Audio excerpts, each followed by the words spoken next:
नमस्कार, मैं हूं पुनीत पाठक और आप देख रहे हैं मध्य प्रदेश की बात। बहुत स्वागत है आप सबका। प्रदेश में कोरोना के हालात वास्तव में चिंताजनक हैं। मरीज इलाज को लेकर लगातार परेशान हैं, भटक रहे हैं। कभी बिस्तर, कभी इंजेक्शन, कभी ऑक्सीजन। हर तरह के इंतजामों के बावजूद जमीन पर कमी तो है। सरकार कोरोना की दूसरी लहर का अंदाजा लगा पाने में नाकाम रही, इसमें कोई शंका नहीं। अस्पताल में संसाधन जुटाने में सरकार बहुत प्रयास कर रही है, लेकिन काफी हद तक ये नाकाफी दिखते हैं। लेकिन इस बीच मरीज के परिजनों ने अपना आपा खोना, अपना सब्र खोना शुरू कर दिया। ये भी कम चिंता की बात नहीं।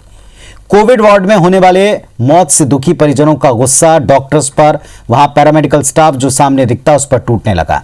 इंदौर, मुरैना, भिंड, विदिशा, उज्जैन में पिछले 2 दिन के भीतर इस तरह की घटनाओं का इजाफा होना लोगों के सब्र के टूटते बांध का अंदाजा दे सकता है। सरकार डॉक्टर्स को भरोसा दे रही है, लेकिन अगर इस तरह की घटनाएं लगातार होती रहीं तो ये लड़ाई और मुश्किल होगी, कमजोर पड़ेगी। इस पर बात करेंगे, इसके हर पहलू को समझेंगे। एक रिपोर्ट देखिए पहले।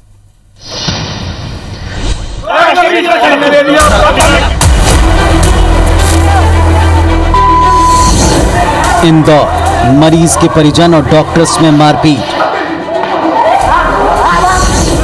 मुरैना, सब्जी व्यापारियों और पुलिस में झड़प। भिंड, व्यापारी ने की पुलिस से बदसलूकी। विदिशा, 2 घंटे तक एम्बुलेंस को बनाया बंधक। उज्जैन, मरीज के परिजन और डॉक्टर्स में हाथापाई।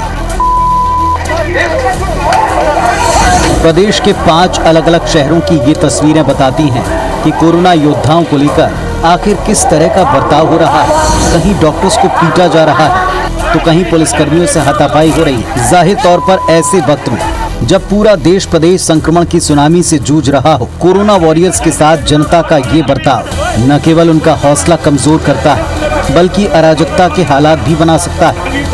ऐसे में जरूरत है कोरोना काल में मोर्चे पर डटे पुलिसकर्मी और डॉक्टर्स की सुरक्षा को सुनिश्चित किया जाए। डॉक्टर भी, पैरामेडिकल स्टाफ भी, नर्सिंग भी अपनी जान को जोखिम में डालकर हमारी सेवा कर रहे हैं। उनका भी परिवार है, तो इस तरह की कोई अभद्रता या ऐसी बात न करें जिससे बाकी के लोगों को पीड़ा हो। हमने जवानों को कहा भी है कि डर और संशय के माहौल से निकालने का भी काम करें। ड्यूटी के साथ साथ कोरोना कर्फ्यू के पालन के साथ साथ और शालीन व्यवहार के साथ में हमें अन्य मार्ग भी अपनाने चाहिए। वेंटिलेटर, ऑक्सीजन और इंजेक्शन से लेकर तमाम सुविधाओं की कमी के कारण हर मरीज को सही इलाज नहीं मिल पा रहा। ये सहज भाव है कि जब कोई अपना करीबी जाता है तो लोग डॉक्टर्स पर या सामने मौजूद स्टाफ पर नाराज होते हैं, लेकिन बात मारपीट और हाथापाई तक जाने को कतई सही नहीं बताया जा सकता। वैसे प्रदेश में अलग अलग हिस्सों में हो रही इस तरह की घटनाओं पर सियासत भी जमकर हो रही है। कांग्रेस का कहना है यदि सरकार सही इंतजाम करे तो ऐसे हालात ही पैदा ना हो। मैं तो जनता से यही अपील करूंगा कि इसमें डॉक्टर्स का कोई दोष नहीं है। ये सारी व्यवस्था सरकार द्वारा बिगाड़ी गई है। ऑक्सीजन की कमी नहीं तो उसके पीछे सरकार दोषी है, क्योंकि उसने WHO की चेतावनी के बाद ऑक्सीजन की व्यवस्था नहीं की, रेमडेसिविर की व्यवस्था नहीं की, मध्य प्रदेश में कोई ऑक्सीजन का प्लांट स्थापित नहीं किया, बेड की संख्या नहीं बढ़ाई, बदहाल स्वास्थ्य सेवा को नहीं सुधारा। तो ये आक्रोश जो होना चाहिए सरकार के प्रति होना चाहिए। कम से कम डॉक्टर्स को इन आक्रोश से बचाना चाहिए। मध्य प्रदेश में कोरोना संक्रमितों का आंकड़ा 1 लाख के पार जा चुका है। अस्पताल में भर्ती मरीजों की संख्या तेजी से बढ़ती जा रही है। इंतजाम नाकाफी पड़ रहे हैं। नतीजा, रोजाना होने वाली नोकझोंक और इस तरह की घटनाएं पूरे माहौल को बिगाड़ती हैं। ऐसे में जरूरत है कि मरीज के परिजन संकट काल में मरीजों की तीमारदारी में लगे डॉक्टर्स और स्टाफ की परेशानी को भी समझें, उनका साथ दें, उनकी बात सुनें, उन्हें सहयोग दें। नवीन कुमार सिंह, IBC 24, भोपाल। तो अस्पताल में वैसे ही परिजन और मरीज जंग लड़ रहे हैं और इसमें सबसे बड़े योद्धा वो कोरोना वॉरियर्स हैं, वो फ्रंटलाइन वर्कर्स हैं, वो डॉक्टर्स हैं, वो पैरामेडिकल स्टाफ है जो अपनी जान की, अपने परिवार के जान की परवाह किए बिना इस वक्त सेवाएं दे रहे हैं। उन पर काफ़ी वर्कलोड है, उन पर काफ़ी बोझ है, लेकिन इन सब के बावजूद कुछ लापरवाहियाँ, कुछ अनदेखियाँ या कुछ ऐसी अव्यवस्थाएं हैं जिसकी वजह से अगर मरीज या उनके परिजन परेशान होते हैं तो इसका गुस्सा स्वाभाविक तौर पर दिखता है। पर अगर ये मारपीट तक जाए, अगर अभद्रता जाए, सुरक्षा के ऊपर बनाए तो कतई सही नहीं है। हमारे साथ में इस विषय पर बातचीत करने के लिए दो संवेदनशील नेत्रियां इस वक्त जुड़ी हुई हैं। नेहा बग्गा जी हैं, भारतीय जनता पार्टी की तरफ से अपनी बात रखेंगी, और अपराजिता पांडे जी कांग्रेस पार्टी की तरफ से पक्ष रखेंगी। आप दोनों को नमस्कार। उम्मीद करते हैं कि आप दोनों स्वस्थ होंगे और सुरक्षित माहौल में काम करें। डॉक्टर्स की हमेशा से मांग रही है, लेकिन इस वक्त इसके बिल्कुल उलट माहौल है। नेहा से शुरुआत करेंगे। नेहा, प्रशासन भरपूर प्रयास कर रहा है चीजों को पूर्ति करने में, लेकिन कमियां हैं, अव्यवस्थाएं हैं, देरी है, और यहीं से गुस्सा सीधा झेल रहे हैं डॉक्टर्स और पैरामेडिकल स्टाफ। बात मारपीट तक पहुंची। 24 घंटे 48 घंटे की तस्वीरें चिंताजनक हैं।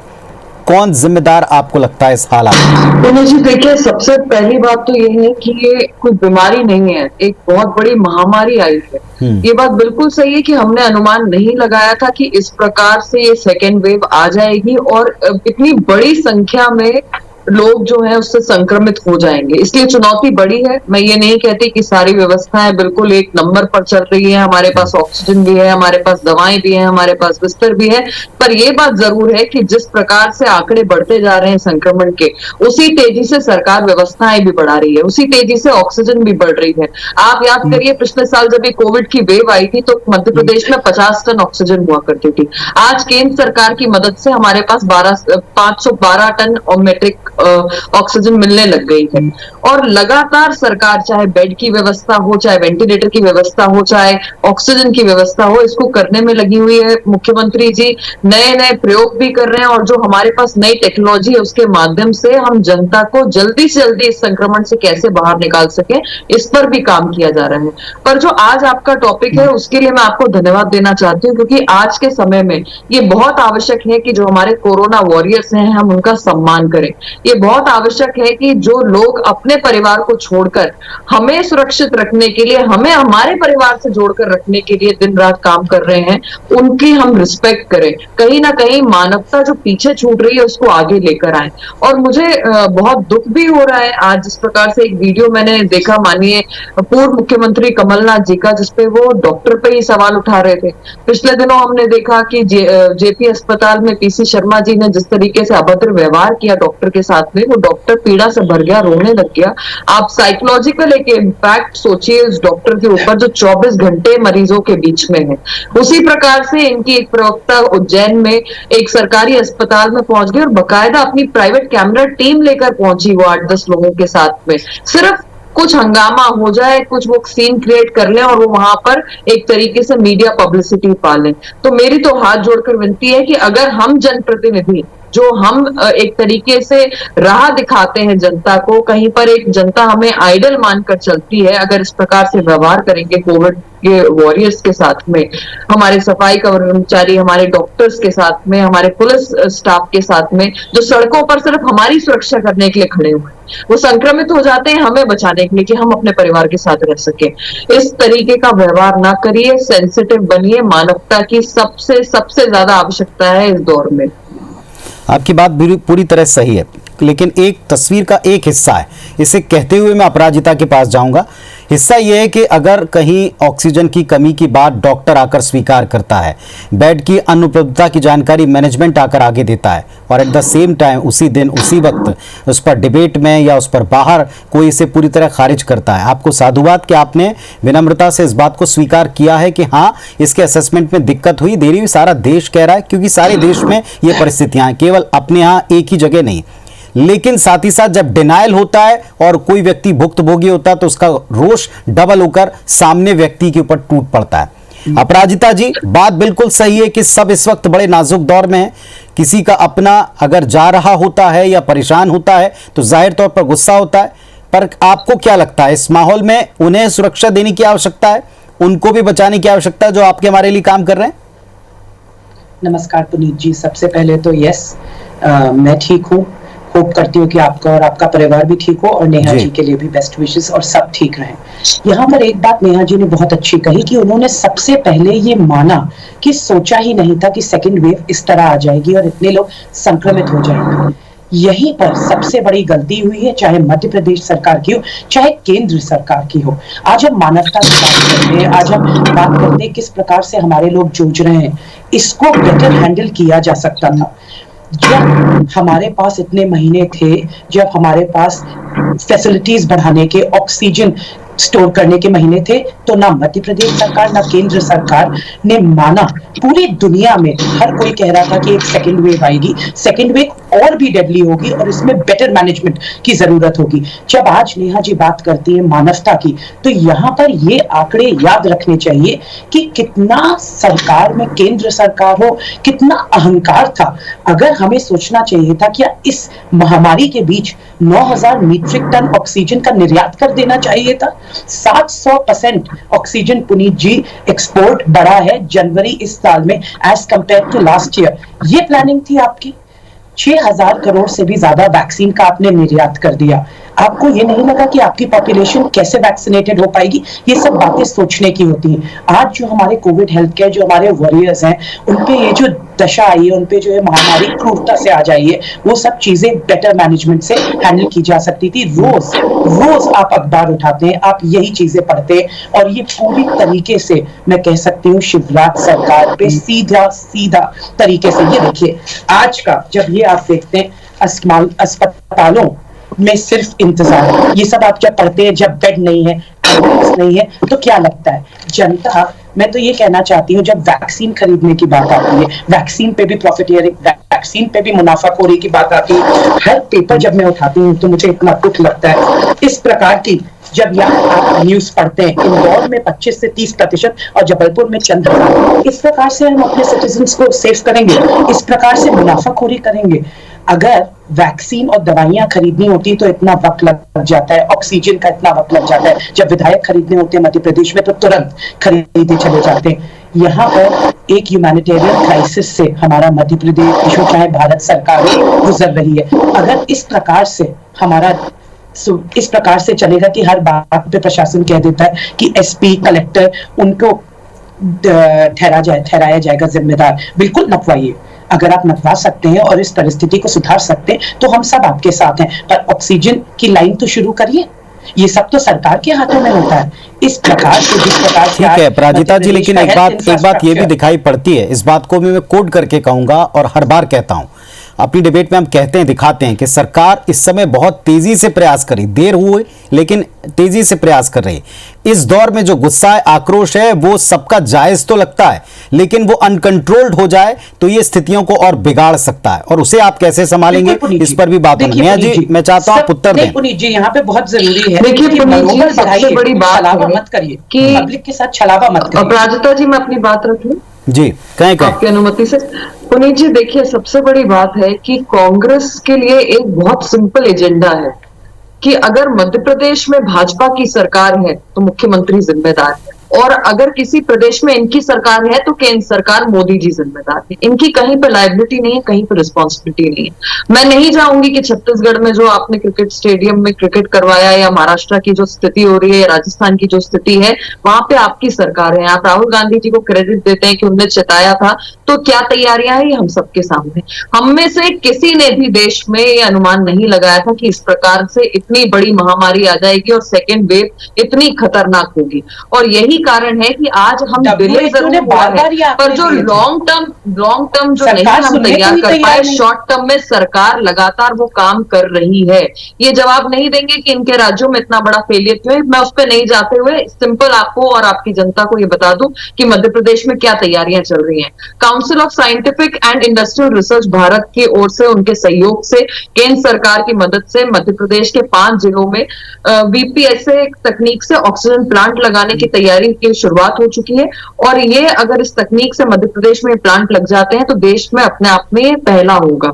3 से लेकर 400 मेट्रिक टन यहाँ पे ऑक्सीजन जो है वो बनाई जाएगी, जिससे 15 कम से कम पेशेंट्स की आपूर्ति हो जाएगी। नेहा जी मेरा जो हिस्सा था सवाल का ना, उसमें ही आपने बात को सुना होगा, और आप अगर इस बात से सहमत होते हैं, आपने जिस तरीके से शुरुआत की, जिस बात को आपने लगातार इस बात को स्वीकार किया, मैंने स्पष्ट तौर पर यह देखा है पिछले 2-4 बार से डिबेट में कि जब कभी भी हम कमियों की चर्चा करते हैं तो दो तरह से देखा जाता है, स्पेशली मीडिया भी, अखबार भी, नेशनल मीडिया भी और हमारा जो राज्य का मीडिया वो भी। ऐसा लगता है कि जैसे जो कमियां दिखाई जा रही, आप सोच कर देखिए कि जब बेड को लेकर, ऑक्सीजन को लेकर, उपलब्धता को लेकर लोगों के सामने स्थितियां हैं, अगर वहां ये स्टेटमेंट हेडलाइंस बनते हैं कि यहां कोई कमी नहीं है, इससे लोग और डबल गुस्से में आते हैं। आपके पास में भी कॉल्स आते हैं, आप भी जनप्रतिनिधियों के साथ में संपर्क में रहते हैं, आई एम श्योर आपके पास में भी लोग बाग मदद के लिए फोन करते होंगे। वहां ये जो डिनाइल है, ये गुस्से को बढ़ाता, आक्रोश जो उन फ्रंट लाइन वर्कर्स को भी झेलना पड़ता है। पुनीत जी देखिए, डिनाइल कहीं पर नहीं है। मुख्यमंत्री जी ने कभी ये नहीं कहा कि सारी व्यवस्थाएं जो है वो बिल्कुल एक नंबर पर चल रही हैं और हमारे यहाँ पर कोई कमी नहीं है। निश्चित ही चीजों में कमी है, क्योंकि आप सोचिए कि अगर आज 20 बेड की व्यवस्था, 100 बेड की व्यवस्था की जाती है और उससे तेजी से संक्रमण बढ़ के वो तेजी से आंकड़े जो है वो डबल हो जाते हैं, तो वो कम पड़ता है। अगर 50 टन का हम पहली वेव में 50 टन ऑक्सीजन से हमने शुरुआत की थी, आज 512 टन की ऑक्सीजन की आवश्यकता पड़ रही है।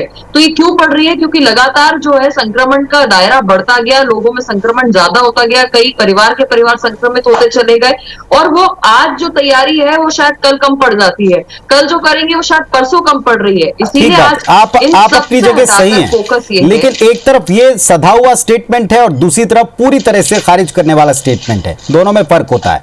अपराजिता जी से मैं बिल्कुल उसको खारिज नहीं करना चाहती हूँ, क्योंकि ये सिर्फ आपकी बात नहीं, बहुत सारे लोग हैं जो इस बात को स्वीकारने को तैयार नहीं होते और इससे लोग बात बहुत अपने आप को एसोसिएट नहीं पाते, क्योंकि एक तरफ वो झेल रहे हैं, हमारे दिखाने पर नहीं है, वो प्रतिदिन झेल रहे हैं, वो अस्पतालों में कतारों में इंजेक्शन के लिए लगे हुए हैं। उनको हम क्या बताएंगे? वो हमें बताते हैं कि क्या परिस्थितियां हैं वहां, वो हमसे कहते हैं कि आप दिखाएं, और उस दिन हम उसकी बात ना करें, संभव नहीं।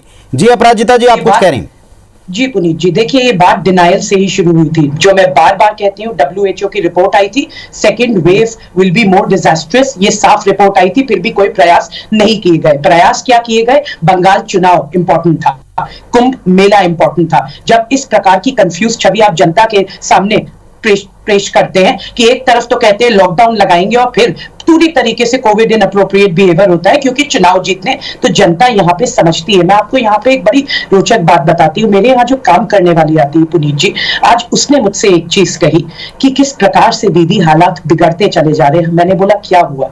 उसने कहा मध्य प्रदेश में सोचिए, उसको वो मुझसे ऐसी बात कहती है आ जाकर कि वो तक समझ गई, बोलती दीदी मध्य प्रदेश में चुनाव रखवा दीजिए, कोरोना खत्म हो जाएगा, जब काउंटिंग की डेट आएगी तो फिर कोरोना शुरू हो जाएगा। यहाँ पर जिस प्रकार से यहाँ पर सरकार जिस प्रकार से कोविड इन अप्रोप्रिएट बिहेवियर किया है पूरे विश्व में देखा जा रहा है। हर प्रधानमंत्री बाहर जाते हैं और कहते हैं 21 दिन में हमने कोरोना की लड़ाई जीत ली। इस प्रकार से डिनायल में रहने के कारण ये स्थिति उत्पन्न हुई है। नेहा जी ने एक और चीज कही जो मैं यहाँ पे बताना चाहूंगी। ऑक्सीजन प्लांट्स की हम बात करते हैं, बबई में मैं उनसे पूछना चाहूंगी, होशंगाबाद जिले में शिलान्यास करके आए थे, 1 साल हो गया, अभी तक वो प्लांट लगा नहीं। अभी तक तो ऑक्सीजन प्लांट्स शुरू हो जाने चाहिए थे। ठीक है, आप जितनी भी बातें कह रही हैं अपराजिता जी, ये सारी बातें प्रतिदिन हमने डिबेट में रखी, लेकिन आज हम उससे एक कदम आगे हैं। आज उससे हम एक कदम आगे हैं। आज हम उस बिहेवियर की भी बात कर रहे हैं जो सेंसिटिव लोगों को भी याद रखना चाहिए, क्योंकि उनका गुस्सा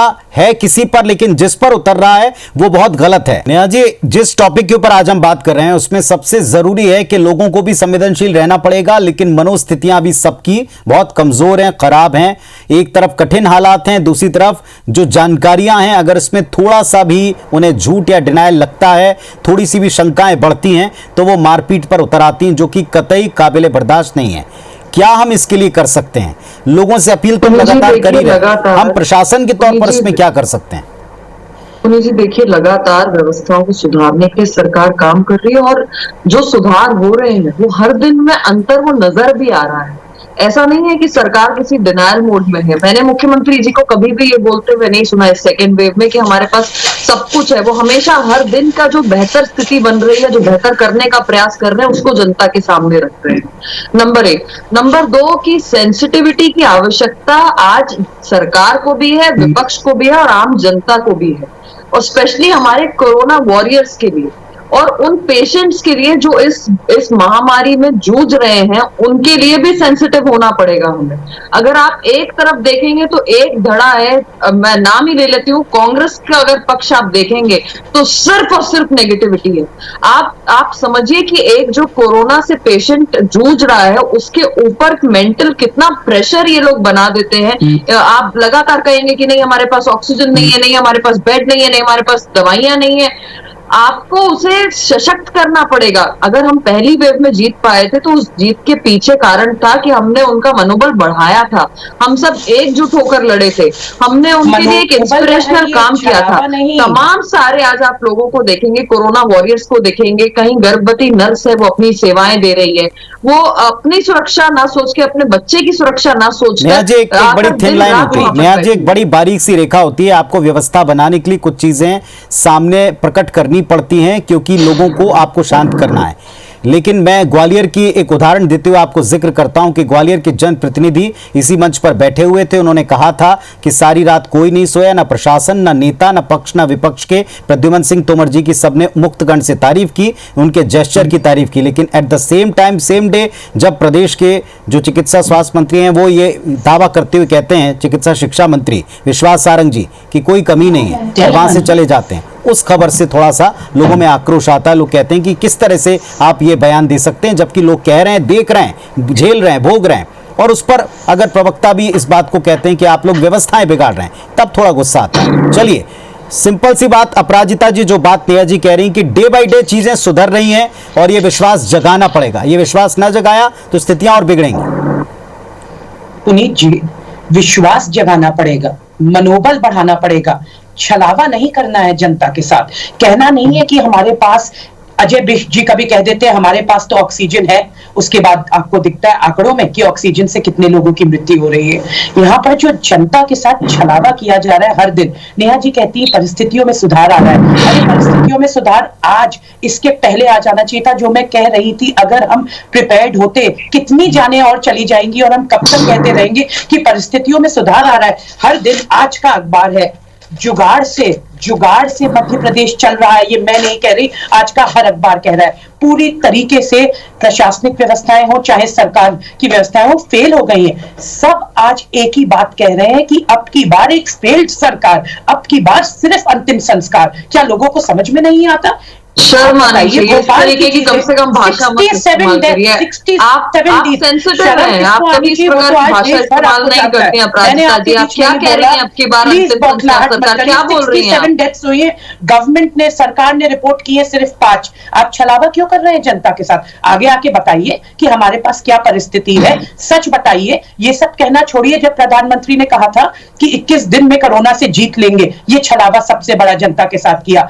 भारत एक ऐसा देश है, भारतीय बड़े स्ट्रांग लोग हैं, हमें सच बताइए, हम खुद इस महामारी से लड़ेंगे, सब एकजुट होकर सब साथ लड़ेंगे। पर जनता के साथ इस प्रकार का छलावा बार बार, जब आप बंगाल की बात करिए, कुंभ मेले की बात करिए, क्या ये एक लेकिन अपराजिता जी, एक बात तो समझनी पड़ेगी कि नेता आप भी हैं, जनप्रतिनिधि आप भी हैं, लोग आपके पास में भी आएंगे, लोग उतने पीड़ा में आपके भी हैं और आपसे भी कंप्लेन करेंगे। जाहिर तौर पर मिलकर तो काम करना ही पड़ेगा। बिल्कुल कर रहे हैं। आपने देखा है जिस प्रकार से कांग्रेस परिवार का हर एक व्यक्ति जिस प्रकार से काम कर रहा है, आपने देखा है कि हर जगह स्टेट वाइज कितना। मनमोहन सिंह जी एक पूर्व प्रधानमंत्री हैं, वो एक इतना लेटर लिखते हैं, सुझाव देते हैं, सकारात्मक सुझाव देते हैं। उसको गवर्नमेंट को आज क्या करना चाहिए? ये बात करते हैं कि विपक्ष कैसे बिहेव कर रहा है। सरकार इतनी अहंकारी क्यों हो रही है जब देख रही है कि कितनी विफल फाइनल कमेंट, वक्त थोड़ा सा कम है। सकारात्मक देखिए पुनीत जी, जनता ये जानती है कि राहुल गांधी जी अगर केरला में गए थे, असम गए थे, भूपेश बघेल अगर असम के प्रभारी थे तो वहां पर भजन कीर्तन करने तो गए थे, चुनाव प्रचार करने नहीं हो रही है। यहाँ पर एक देश के प्रधानमंत्री की बात हो रही है, यहाँ पे डिजास्टर मैनेजमेंट एक्ट लागू है, सारे पार्ट केंद्र के पास है। होने के बावजूद कांग्रेस के कार्यकर्ताओं रिस्पॉन्सिबिलिटी लीजिए, राहुल गांधी जी के पास नहीं है। पूर्व मुख्यमंत्री दिग्विजय सिंह राहुल गांधी जी ने तो ये सुझाव एक साल पहले दिया था, संक्रमित होते थे और जाने के बावजूद नेहा जी, अपराजिता जी, देखिए पॉलिटिकल पार्टी के साथ होने के साथ साथ, पक्ष विपक्ष के होने के साथ साथ, लगातार इस समय हर व्यक्ति हमें ध्यान से सुन रहा होता, देख रहा होता है, जाहिर तौर पर एक एक बयान, एक एक स्लोगन लोग याद रखेंगे। ये भी याद रखेंगे कि यहाँ क्या कमी थी और वो भी याद रखेंगे इस पर कैसे विपक्ष ने रिएक्ट किया था। शुक्रिया आपका। इस तरह की चीजों को टॉलरेट नहीं किया जा सकता जिस पर आज हम बात कर रहे थे। विनम्र निवेदन है कि नाजुक वक्त है, साथ दीजिए बजाय इसके कि प्रॉब्लम बढ़ाएं। धन्यवाद, नमस्कार।